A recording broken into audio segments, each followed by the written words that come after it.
జై శ్రీరామ్. నమస్కారం అండి. 2025 నవంబర్ మాసంలో కుంభరాశి వాళ్ళ మాస ఫలితాంశాలు ఎలా ఉన్నాయో తెలుసుకుంటూ వెళ్దాం.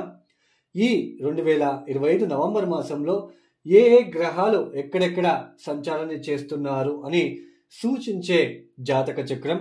సేమ్ మనం పుట్టినప్పుడు కూడా ఏ గ్రహాలు ఎక్కడెక్కడ ఉన్నప్పుడు మనం పుట్టాము, ఏ నక్షత్రాల మీద వాళ్ళు సంచారం చేసేటప్పుడు మనం పుట్టాము, ఒక్కొక్క రాశికి ఒక్కొక్క గ్రహం ఎన్ని అష్టకర్గ బిందువులు ఇచ్చుకుంటూ వెళ్ళారు.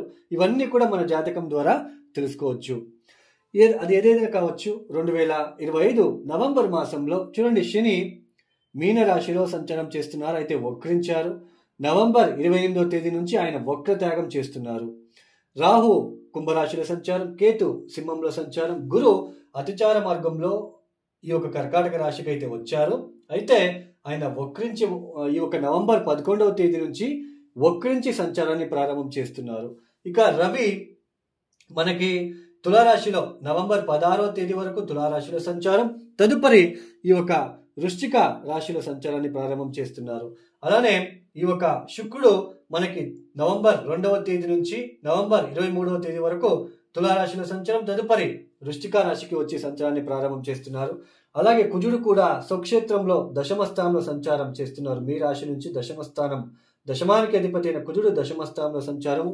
అలానే బుధుడు కూడా దశమ స్థానంలో సంచారం చేస్తూ ఆయన నవంబర్ 10వ తేదీ నుంచి నవంబర్ 28వ తేదీ వరకు వక్రించబోతున్నారు.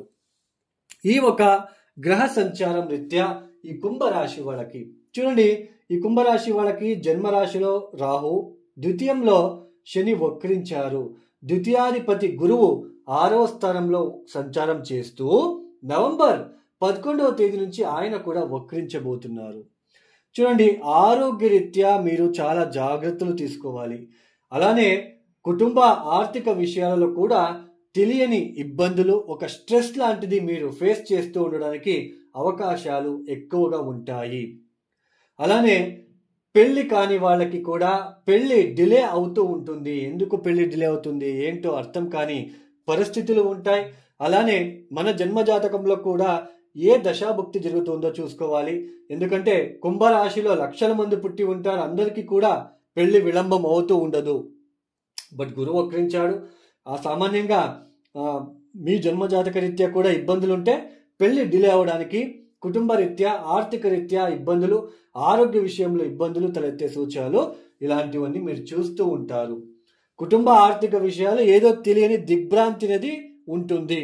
అయితే మనకి దశమ స్థానంలో కుజుడు, రవి కూడా వస్తున్నాడు. నవమ స్థానంలో శుక్రుడు, బుధుడు దశమ స్థానంలో. చూడండి ఎంత మంచి కాంబినేషన్ అంటే ఉద్యోగం లేని వాళ్ళకి ఉద్యోగం దొరికే సూచనలు ఉంటాయి. ఈ సమయంలో కొత్త ఉద్యోగం ప్రయత్నాలకి మంచిది.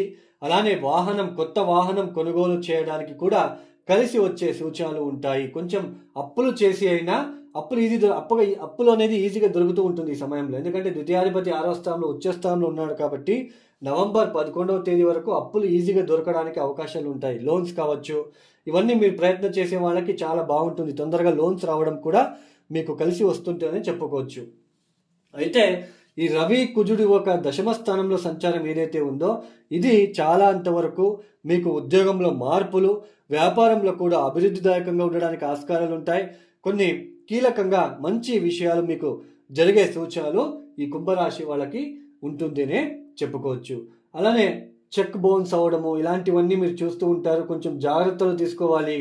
ఈ కుంభరాశి వాళ్ళు ద్వితీయ స్థానంలో శని వక్రించడము, ద్వితీయాధిపతి 6వ స్థానంలో ఉండడము, అనవసరంగా కోర్టు కచేరీలు ఇరుక్కోవడము లాంటిది కూడా కొంతమందికి జరిగే సూచనలు ఉంటాయి. కాబట్టి చెక్కులు ఇచ్చేటప్పుడు, తీసుకునేటప్పుడు ఇవన్నీ కొంచెం మీరు జాగ్రత్తలు తీసుకోండి. ఉద్యోగం అయితే దొరుకుతుంది, కొత్త ఉద్యోగము, కొత్త అవకాశాలు దొరుకుతాయి. ఉద్యోగం చేసే చోటు మీకంటూ ఒక రెస్పెక్ట్ పెరుగుతుంది. మంచి సౌఖ్యవంతమైన జీవనాన్ని గడవడానికి అవకాశాలు ఉంటాయి. అయితే ఈ ఆర్థిక విషయాలలోనే, కుటుంబ విషయాలలోనే ఎక్కువగా మీకు కొన్ని ఇబ్బందులు తలెత్తే సూచనలు ఉంటాయి. జాగ్రత్తలు మీరు తీసుకోవాలి ఈ కుంభరాశి వాళ్ళు. శుక్రుడి యొక్క బలం పెరిగింది. తండ్రి గారితో బాంధవ్యం అనేది పెరుగుతూ ఉంటుంది. షార్ట్ జర్నీస్ చేస్తారు. జర్నీస్ ఎక్కువ చేయవలసిన ప్రమేయం ఏర్పడుతూ ఉంటుంది ఈ సమయంలో. అంటే ఎక్కువ ప్రయాణాలు చేయవలసిన ప్రమేయం ఇక్కడ మీకు ఉంటుంది అనే చెప్పుకోవచ్చు. అలానే భార్య లేదా భర్త ద్వారా కొంచెం మంచిగా ఉండడానికి కూడా ఆస్కారాలు ఉంటాయనే తెలుసుకోవచ్చు.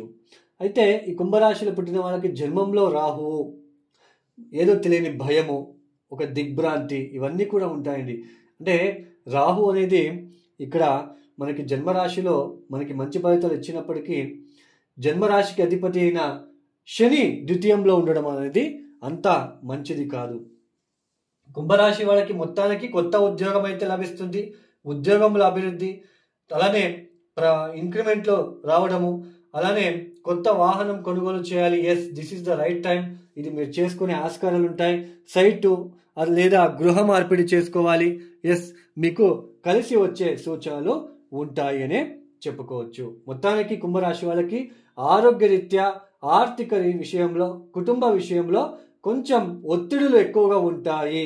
అలానే భార్యాభర్తల మధ్య కూడా కొంచెం సంబంధ బాంధవ్యాలు దెబ్బతినే ఆస్కారాలు, ఏదో ఒక కుటుంబ విషయంలో, అంటే మీరు భార్యాభర్తల మధ్య బాగుందని చెప్పాను, శుక్రుడు బాగున్నాడు కాబట్టి.